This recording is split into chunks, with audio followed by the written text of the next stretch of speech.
katapyas, mas lahat. So for today's video po ay aalisin natin yung ating mga decoration kasi mapalitan natin yan ngayon. Halos buong isang araw ko nga pong pinagpreparan yung decoration na ito, pero sa loob lang ng 2 oras ay natapos ng gamitin, kaya hatit kailangan ko nang alisin. Hajj po ang aming event nang ginamit namin to kanina. Tapos bukas naman ay Eid, kaya kailangan ko tong alisin at maglagay ng panibago. Pero itong papel sa baba na inayos ko ay pinaprint ko lang ito, tapos pinagdikit-dikit kanina. Gagawin ko na lang siyang pinaka-base ng next decoration para sa aming event bukas. Simpleng wall design nga lang po ang aking naisip dito. Peach color nga po ng crepe paper ang aking napili.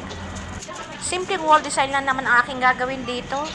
Glue stick nga lang po ang ginagamit ko nang sa ganun ay medikit ko itong crepe paper sa wall. Nagustuhan ko nga po yung kulay niya sapagkat maaliwala sa mata.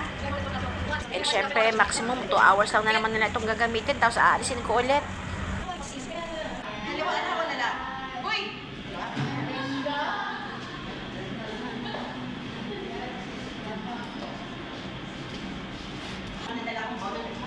Maglalagay lang po ako ng words na Eid Mubarak.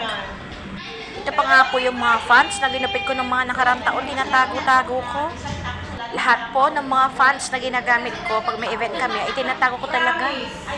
Nang sa gano'n na hindi ko na kailangan gumupit o mag-prepare ng panibagong fonts na aming gagamitin. Kailangan talaga maging masinop ka. Bumagay nga po itong peach na background dito sa aking fonts na black and gold. Magdidikit nga rin po ako ng mga stars na kulay gold. Sa totoo lang, excited po kami mga staffs dito. After po kasi ng Eid celebration, ay meron kaming 6 days na vacation. 6 days holiday nga po to with pay. Yun nga po ang kaigihan pag sa school nagtatrabaho. Lahat nga po ng mga government holidays ay kuha mo. And syempre with pay, kaya haya-hayang buhay. Natuwa nga naman ako katapyas kasi yung holiday na taon sa aking paglipat. Maglilipat po kasi ako ng bahay katapyas. Dahil magtataas ng renta yung aking inuupahan na kwarto, ay Diyos mio, hindi ko na kaya. Diyos ko Lord, ang hirap kayang maglipat. Balot dito, balot doon, hakot dito, hakot doon. Diyos ko Lord. Pero syempre, doon tayo kung saan talaga tayo makakamura. Ganun lang yun. And so katapyas, ito ang kanyang itsura nung nailagay ko na yung words na Eid Mubarak. O diba, Eid Mubarak friends. Excited nga rin yung mga bata kasi mga ibang parents nagdadala ng mga regalo or pang-Eid. Mga pang-giveaway sa mga bata.